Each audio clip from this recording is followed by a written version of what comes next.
All right, welcome back to the True Potential Women Summit. Today we have a very special guest.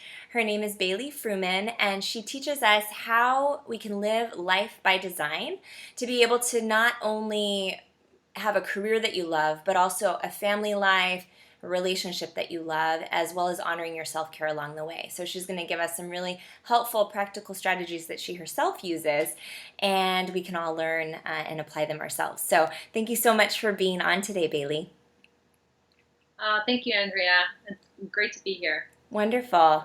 So tell me a little bit about your backstory about the experience, like working a lot and burnout, and kind of what led you to shifting the way that you operate and the way that you love and lead in your life.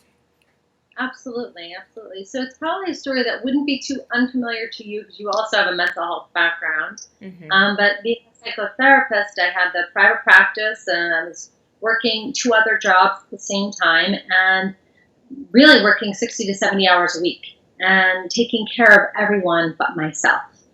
And you trudge along. You think, okay, this is just what I have to do right now until you start to have panic attacks, until you start to not be able to drive down the street because you have to pull over. And that's where I found myself. And when that started happening to me, I asked myself, like, why is this happening? This is something I typically help people with, and instead I'm struggling with it. And it wasn't until maybe sometimes we have those times when a crisis occurs, but that was mine. This couldn't possibly be my life to continue to have panic attacks. And that's when I learned that I couldn't just live my life like a to-do checklist. Instead, I had to figure out who I was and what I wanted. Why was I working so hard? And that's when I made my shift. And it wasn't just as easy as extricating yourself from the 60 to 70 hours a week, right? It's about getting clear about what you want. Because only then are we really going to be able to slow down our life and have each bite of our day have meaning to it. Mm-hmm. Yeah, absolutely. And I remember something that stood out to me when we went to the Live Free retreat several years ago. And you said, there's a plate, and if your peas and your chicken, if you have too much on your plate, the peas are going to fall on the floor, and the there's going to be no room. So, and I love that metaphor because I bet you so many of the women on this summit can relate, especially if they're ambitious women and up to big things and making a difference, but also maybe sacrificing themselves along the way. So, what are some ways that you suggest if somebody is in that place that they're spread really thin and they're really wanting to make a change, but they don't know where to start and they want to make sure that they're in alignment? Can you help Absolutely. And I guide think that? that yeah, no, that makes complete sense. So I think that as ambitious and driven women, we try to do everything at the same time, right? And that doesn't work. What does work is when we break it down into bite-sized pieces. And I get life doesn't happen in a bubble where, okay, I'm just in my work self or I'm just in my home self, right? If something happens at home with our family, many times we do bring that to work with us. We don't tend to compartmentalize. But in order to get out of that state of overwhelm, it's really important to break it down. And what I like to do is something called a vision map, where you break it down into 6 different areas. We look at our physical well-being, mental and emotional well-being, our spirituality, our finances, our relationships, and our career. And when we look at these 6 different areas, just ask ourselves, what do I want in this space? What do I want for my career? What do I want for my spirituality? And what I find is it helps us to step out of overwhelm, because the truth of it is overwhelm is the kryptonite of ambitious and driven women, right? Mm-hmm. It freezes us in our tracks. But if instead I break it down into what do I want this part of my life to look like, and how far off is it from where it is right now? So let's just say spirituality, that you said, well, spirituality to me, how I want it to show up in my life is I want to grab a yoga class every Saturday morning, right? And that's what I want to do. But if you find yourself saying, well, right now spirituality kind of looks like to me, I don't really have time for it, or I'm not meditating, or I'm not, church or synagogue or whatever, floats your boat. And what I find is really very interesting is if we look at that gap, we can say that gap is really far apart, or we can say, wow, Pickup's not that far apart. There's just a couple of things that I can do. So let's say it was the yoga class. That's about securing childcare on that Saturday morning. So I think that the very, very first thing that I tell any of my clients, and I even did for myself when I was, having my panic attacks, was to be able to be really very clear about what these 6 different areas of my life look like right now and what I wanted them to look like in the future. And that's what made it more manageable to take tangible steps forward into change. Right. So being able to reflect and close the gap in those areas. Yeah. Now, do you find when someone in their career, they're saying, well, I want to make a certain amount of money, or I want to impact this amount of people's life, this number of people, or this many clients, when that's the why, is that strong enough, or does it have to have more depth to it? What would you say?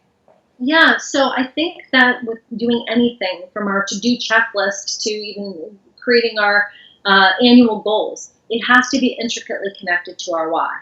If we're not clear about why we want what we want, we'll put forth the beginning parts of an effort, but then we'll either fall short or we'll peter off in our momentum. We see that happen all the time. Hello, January, gyms are packed, right? Mm-hmm. And then come February, towards the end, and March, it's like crickets in there. Why? Because unless we're intricately connected to our why of what we wanted to make a change, we will fall short time and time again. And I'm with you when it comes to whether it's money or it's impact or something that really helps us to expand on our potential that we all have within us. We have to be connected to that why, and unless you're clear about that why, you're not going to get the momentum and the results that you desire. Yes, and I recently did the Desire Map by Danielle Laporte, and being Love able it. to identify. I did that in December, really setting the tone for the emotions of how I wanted to feel and what I wanted that to look like, and that really helps me know if I'm in alignment or out of alignment with how I want, with how my life in those particular areas looks like and feels like. Because then we actually are attuned with the emotional, and that's what drives us a lot of the times.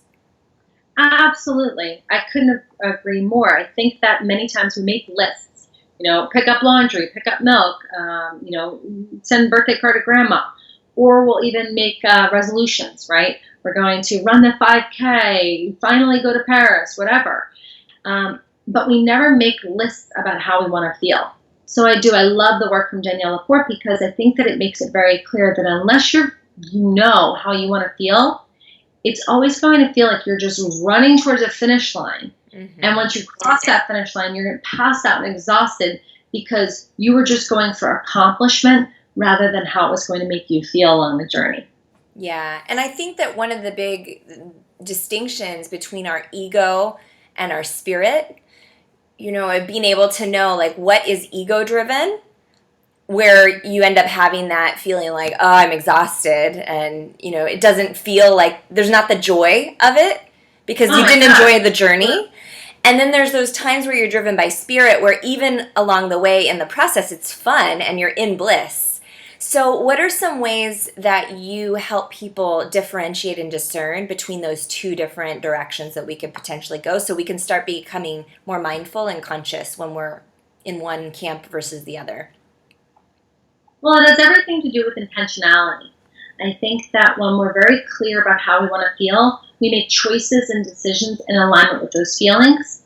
When we're very clear about our why, we make choices and decisions in alignment with our why. And ultimately, when it comes to intentionality, we make choices and decisions in alignment with our bigger vision and our goals. So unless we have that foundation of intentionality, which is really a combination of our value system, it's a combination of our biggest desires, our goals, it's a combination of the feelings, and it's definitely founded in our why. When we think about those important components to intentionality, only then can we be in alignment for making choices and decisions that are going to get us closer and closer toward our goal and living life with more of an exhale. I mean, I haven't met too many entrepreneurs and entrepreneurs plus moms or moms that feel like they're breathing fully, because we hold like all of the energy, all of the anxiety right here. and we're just going through the day. Many ways, we're just like taking a deep breath, and here we go through the day. And instead, if we're able to live with intentionality, we are able to exhale. So I would say that the very first step for anyone would be to start to get clear, like, what do I value? What's important to me, right? Then it would be, how do I want to feel? And I like those 6 different areas of getting clear about how you want to feel in your career, your mental and emotional well-being, spirituality, finance, physical well-being, and your relationships, looking at those 6 areas. Then it is the why. Why do you do what you do? Right? And get to the core of that. And when we have that foundation of our intentionality, then I think that it allows us to exhale into living a life that we absolutely love. Yeah. Now, I know that we both have little ones, and so they say that babies breathe from their belly. So you can actually see they breathe from their belly. And then as we get older, we start breathing from our chest. And then when you go to an elderly home, you're breathing from your throat. And I think that the whole, fuel of our breathing, really checking in with ourselves about that habit, because it's really a habit that's really survival driven. And so really being mindful of our breath when we're going through our choices, so that way we breathe with the joy and the bliss of a baby more deeply and more fully, because they seem to be having a great time. And more present, right? Yeah. I think that you're right. Someone had once said to me, like, if you want to work on being more present, live like a dog. And I was like, okay, you're going to have to explain this. But they said a dog eats when they want to eat. You see a dog and they'll just be resting and relaxing. When they play full out. When they are watching others, like they're watching, they're engaging. And I thought that's a really interesting perspective. But there's a lot of truth to it. Dogs, babies, they don't live with thinking about the mortgage or thinking about their SEO or thinking about the promotion that they want. They don't live thinking about those things. And not to say that those aren't ranking as with importance, but I think that you're right. We tend to breathe here because this is where the fight or flight mode is. This is where we're ready for an unexpected attack or to attack. And when we start to increase our breathing and be more present and really live in the moment, I think that's where a tremendous amount of magic happens. And we also learn, and this is, I think, is the most important part, Andrea, we learn to let go of the things that are actually not important. Stop sweating the small stuff. Yeah. Now, there are a couple things that I'd like to ask about habits, right? Because some of these habits, especially really are patterns, and those become states and traits, and then our personality, and then just the way we operate. And sometimes those habits are really counterproductive for us. Like FOMO, for example, would be a habit, right? Or shiny object syndrome, or or habits of trying to prove ourselves, right? Trying to be superwoman, or a habit of like, I'm not enough, so I have to do more and be more. So if you were to take one of those habits, whichever one kind of appeals to you, how would you guide somebody to start shifting out of that habit so that they start creating habits that are more in the groove of fulfillment and bliss and joy and intention, so that they can live more fully? Absolutely. I'm smiling because I was just talking about this. I do these morning messages on Facebook. And I was just talking about this in one of my Facebook morning messages, because mindset and habit are intricately connected, right? And a lot of times people want to shift their habits. They want to change a habit, whether it's not checking their social media 87 times a day, not checking their email 87 times a day, stopping smoking, stopping always being in that perfection place, right? And I think that we try to effort into our habits and we forget about the mindset.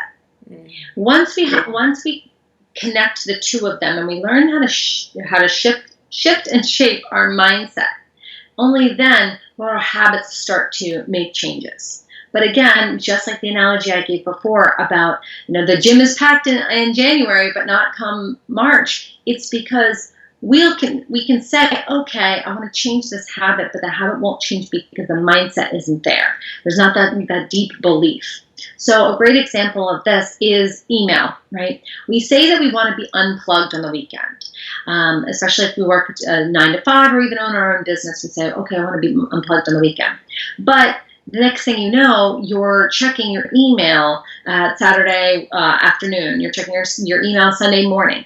And it's a habit, and it's a habit that we've formed. And what's the mindset that's attached to it? Is it that we're going to be left behind, that we're going to have to play catch up, that unless I'm constantly in it, then my business or my role within a company can't happen without me? Right? There's a mindset that supports that habit continuing to happen. So I was sharing in my morning message a funny story about how I had experienced this when it comes to email and constantly checking my email, even on the weekends when I swore I was unplugged. And I wanted to delete my email off my phone, but I had zero desire to reprogram the email into the phone on Monday morning. Like, that wasn't going to work. I couldn't delete it on Friday and then reprogram it on Monday. That was just going to be too much. So I took the icon. I have an iPhone. I took the icon off of the home screen, and I moved it a couple screens back. So I would have to scroll and scroll and scroll in order to get to that email. And that would be a reminder to me, is like, do you really want to check your email? And I can happily say that I move the email at 3:30 on Friday, and then come Monday, I move it back, and then I stay plugged in for that Monday through Friday. But I think that it just goes to show that what was my mindset that was supporting that negative habit? Mm-hmm. And what did my mindset have to shift to, that I said, you know what, I'm not so important, or the world will continue to go on, or this business doesn't need me every single second of the day. It's successful enough to run on its own, in order to make that habit change. Mm-hmm. Right. Because it's not the iceberg. It's not the tip of the iceberg. It's really what's underneath the surface. And whatever that is really it's like the neck, like it's what moves the bigger part up above the surface. And so mindset. Have you read the book, The Code of the Extraordinary Mind by Vishen? No, but it sounds right up my alley. Yeah, he's the creator of Mind Valley, and they have these entrepreneurial retreats. It's called A-Fest, and I've gone and I know him, and he recently came out with a book last year, and he basically took all the different concepts of beliefs and ways of shifting mindset and habits and put them together in this very concise way. I haven't read it yet, but 3 people have told me about it, and usually when I hear 2 people that are suggesting something, I'm like, okay, I gotta read it, or I gotta watch it. I love that. Well, we talk a lot about mindset and shifting our behaviors in my book, Own Your Power, because that's what it's about.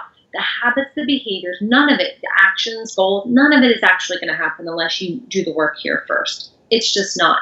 And I think many times we think that we have to change the behavior, but changing the behavior is never going to change the belief system. Right, especially if it's been there for a long time. Yeah, and most of us, we do. We do. And we have those thoughts, whether they're negative or positive, we have them on repeat in our mind. And that's what's calling the shots. Now, what would you say are some of those beliefs that lead to burnout and lead to exhaustion and lead to overworking? Like, what are those common themes that you found either in your own life or clients that you've worked with? I have my own ideas because of the clients I've worked with, but curious to see your thoughts. Yeah, well, I think it's a Mad Libs of I'm not blank enough, right? I'm not smart enough, accomplished enough, thin enough, well-known enough. I mean, it's fill in the blank enough. And what's interesting is when you start to pull back the layers on those beliefs, we realize that they're not true. And much of what we say to ourselves as ambitious and driven women, we wouldn't say out loud. We wouldn't even say to like an enemy, right? The things that we say in our own head. And I think that that's a very, very first place that it has to start to change, is we have to do something. It's a process I call observing and catching. We have to observe the negative belief as it comes in and almost catch it like you would in a baseball mitt, or like we have lightning bugs and a lightning bug in a jar, and just catch that negative belief. You don't have to shift and change it immediately, but you have to start to look at what is I call it the teacher from Charlie Brown, like the wah, wah, wah, wah, wah, Oh, wah. yes. Like, what is that wah, wah, wah in your head? I mean, for most of us, we have between 50 and 70,000 thoughts a day. And like, to me, that was a shocking statistic that I had heard. But what's even more shocking than that is that 80% of those beliefs are repeat beliefs. Those thoughts that we have through the course of a day, 50 to 70,000 a day. I think 70,000 is really for women, but the 50 is for the guy. Mm-hmm. But can you imagine 80% of those thoughts are recycled? And why does it happen that way? Because we don't stop to raise our awareness about our thoughts. We continue to perpetuate the belief that we're not good enough, we're not smart enough, we're not accomplished enough, we're not well known enough, we don't know enough. All of it. It's just fill in the blank. I'm not blank enough. And I'm sure you've heard this yourself. You've probably struggled with it. I've struggled with it. Sure. I think any ambitious woman, in a way, it's kind of a blessing and a curse, really, if you think about it, because it's a double-edged sword. It's what's driven us to accomplish things, and then you get positive reinforcement for it, which makes it even harder. So, and then, yeah. So, and you also, if you associate it with freedom and you associate it with power or serving or being of value or contributing, or significance or connection, ciao. Right? It's going to be running the show. And so I find for myself that the morning is the most sacred time to really start rewiring or creating new beliefs or even asking better questions, where you ask yourself, is that accurate? Is that really true? Or even like, there's not enough time. I'm sure that there's not enough time.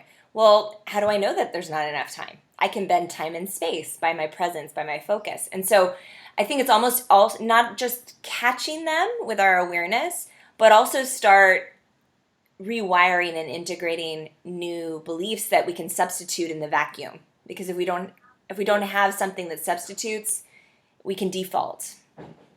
Absolutely. And in my book, we talk about that, called the self-talk cycle.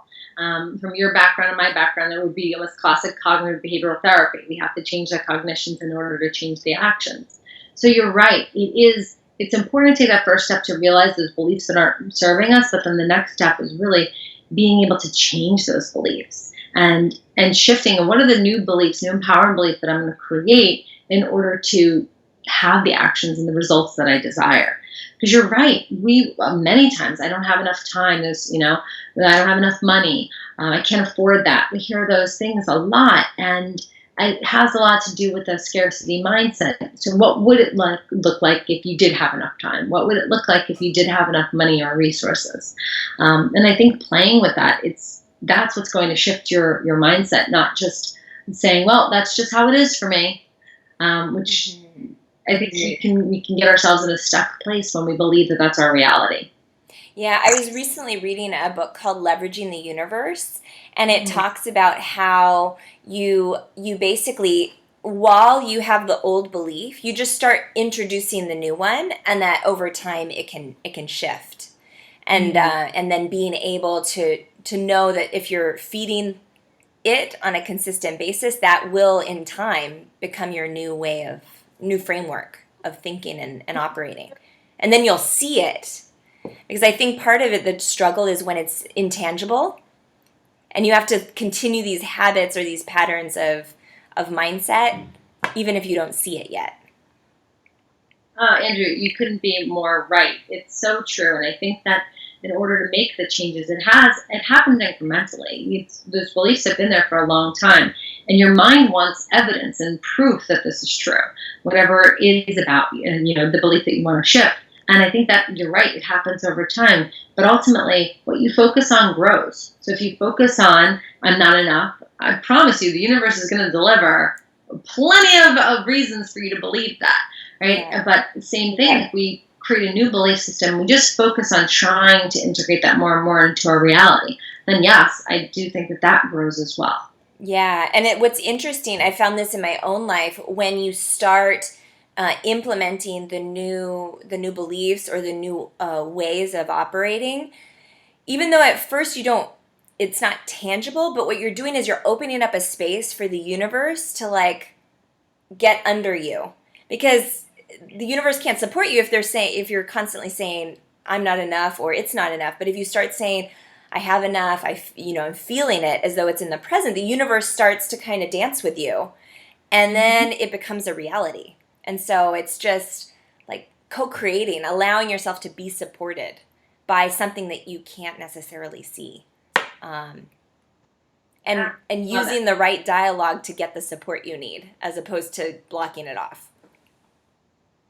Totally, totally, absolutely. And I think that's one of the reasons why coaching, masterminds, retreats, all of these things are awesome tools for us to integrate in our life, because sometimes we just get stuck in our own head. And that, the voice of Charlie Brown teacher keeps going on and on. And sometimes when we have a coach or a retreat experience, something that we can have a sounding board for, you're 100% right. We start to be able to get out of those old patterns and into the new beliefs.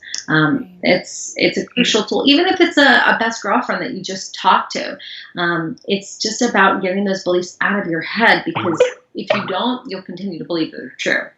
Now, I think a prerequisite for this is vulnerability, being able to be vulnerable, which everyone's like, I don't want to be vulnerable. I don't want to put myself out there. I don't want my wobbly parts to be seen, and so we tuck it away, but then it just creates shame and hiding and secret, and then it just stays stuck. So I found shining a light with empathy and love on those wobbly parts, on these kind of tough areas, is how they get released, really, ultimately, so that they aren't weighing us down. How are ways that you have stepped into your own vulnerability and loving and honoring all your wobbly parts so you could courageously go through your life and have the impact that you want to have and free yourself up to good experiences and good energy?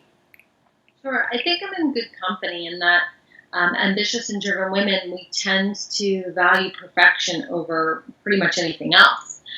We feel that if we do it perfectly, whether it's the job, the relationship, whatever, that's what we're going to get perfect results. And we're never really very clear about the entire result that we want, but ultimately it's about that perfection, and so tied to the perfection.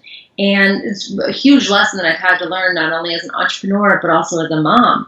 There's going to be no perfect momming happening ever. And it's very easy to get yourself stuck in that compare and despair game, whether it's through motherhood or being an entrepreneur.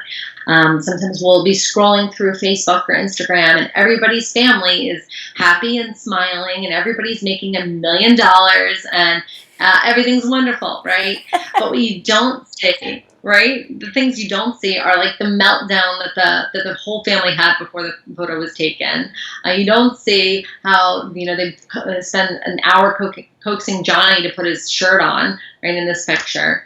You don't see the meltdowns that the entrepreneur had in working towards that 6 or 7 figures, right? You don't see those things, but what you do is... The frustration writing the blog post or the book, or the... Think about being real. As I shared before about these morning messages that I make, they're hilarious. The other day, I just make them first thing in the morning. And I make them, my sunglasses on, hat, and I'm just out the door with my daughter and in the stroller and 2 dogs usually through the neighborhood or wherever we're traveling. And I'll tell you, Andrea, they're meant to be a 2-minute soundbite, but I think it was last week that my daughter had a meltdown about the strings on a banana in the middle of my morning message. And I started the morning messages because I had heard from a lot of people who were starting to work with me.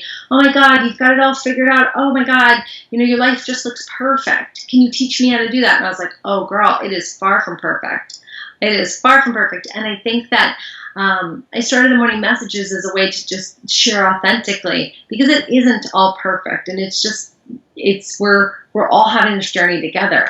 But I think that you're right. A lot of times we shy away from showing people our wobbly parts. I've had mentors that have said to me, well, I don't show the wobbly parts until I'm on the other side and I can share the wisdom, much like, The Hero's Journey from Joseph Campbell. Yes, I love that book. I'm reading it right now. I'm almost done.